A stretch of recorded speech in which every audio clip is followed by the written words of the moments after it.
श्री स्वामी समर्थ सगळ्यांना. तर मी निघाले अक्कलकोटला. ही उद्यान एक्सप्रेस म्हणून ट्रेन आहे, ती बरोबर 11:15ला पुणे स्टेशनला लागते.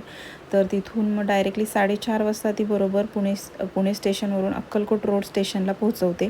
आणि त्यानंतर मग आम्ही बाहेर डायरेक्ट आलो की बघा, बाहेर रिक्षा लागलेल्या असतात. तर तिथे बरोबर 20 मिनटं लागतात आपल्याला अक्कलकोट वटवृक्ष मंदिरापाशी जायला.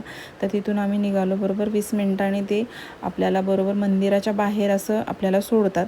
तिथून डायरेक्टली आतमध्ये 1-2च मिनटाचा रस्ता आहे. तिथून आतमध्ये वळलं की डायरेक्टली वटवृक्ष मंदिर आहे.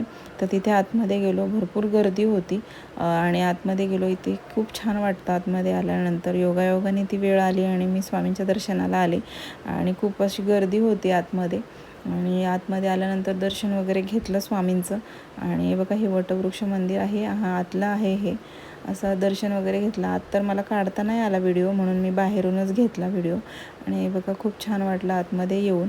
त्यानंतर मग आम्ही तिथून ध्यान मंदिरामध्ये आलो. थोड्या वेळ 1-5 मिनटं बसलो आणि त्यानंतर आम्हाला खूपच भूक लागली होती. तर मग आम्ही थोडासा नाश्ता केला. त्यानंतर आम्हाला स्वामींची 5 ठिकाणं आहेत तिथे छान, जिथं त्यांनी वास्तव्य केलं तिथे आलो. हे पहिलं ठिकाण आहे दर्गा. तर इथे स्वामी आतमध्ये बघा, इथे आतमध्ये स्वामी बसायचे.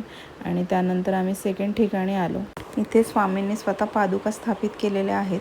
तर इथे आरती चालली होती. आम्ही 7 वाजता असं आलो होतो. तिथं आरती चालू होती. त्यानंतर आम्ही तिथे आलो, दर्शन घेतलं. हे बघा, आतमध्ये बघा, इथे स्वामींनी पादुका ज्या आहेत त्या स्वामींनी स्वतः स्थापित केलेल्या आहेत. मग तिथून आम्ही आलो तिसऱ्या ठिकाणी, खंडोबा मंदिरात. तिथं पहिल्यांदा स्वामी आले होते आणि पहिल्यांदा तिथे त्यांनी वास्तव्य केलं होतं. तर इथे ते राहिले होते. हे जे मंदिर आहे ते खंडोबाचं मंदिर आहे. तर हे बाहेरून असं आहे. त्यांनी तिथे माहिती लिहिलेली होती. त्यानंतर आम्ही आलो समाधी मठात.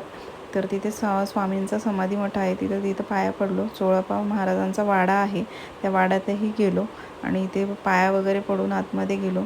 हे बघा, इतकं भारी इथे पण छान वाटतं ना, खूप प्रसन्न वाटतं इथे. त्यानंतर आम्ही इथे आतमध्ये वाड्यामध्ये गेलो. हे बघा, ही विहीर आहे. इथे स्वामींनी ह्या विहिरीला पाणी आणलेलं होतं. आणि हा वाडा आहे. ह्या वाड्यामध्ये एक छोटीशी रूम आहे. आणि इथे बघा, आतमध्ये खूप छान प्रसन्न वाटतं. ह्या फोटोला बघा, किती सुंदर आहे फोटो. त्यानंतर आतमध्ये बघा, स्वामी ह्या रूममध्ये राहायचे. आणि बघा, त्यांचे सगळे वापरलेले साहित्य इथं ठेवलेले आहेत.